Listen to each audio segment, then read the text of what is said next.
Madurai granite முறைகேட்டில் அழிக்கப்பட்ட வனவளங்கள் குறித்து வன அலுவலர் அறிக்கை தாக்கல் செய்யுமாறு IAS அதிகாரி சகாயம் உத்தரவிட்டுள்ளார்.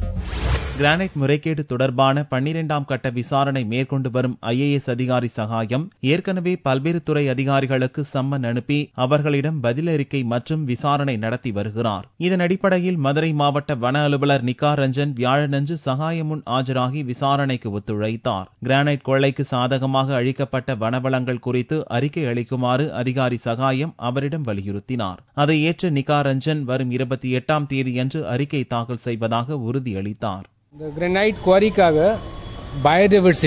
பயோடைவர்சிட்டிக்கு மதுரையில் என்ன லாஸ் ஆயிருக்கு அதுக்கு ரிப்போர்ட் வனத்துறை மாவட்ட வன அலுவலர்கிட்ட கேட்டிருக்காங்க. நம்ம சாயம் சார் கமிட்டியில் அந்த ரிப்போர்ட் நான் டியூஸ்டே கொடுக்க போகிறோம்.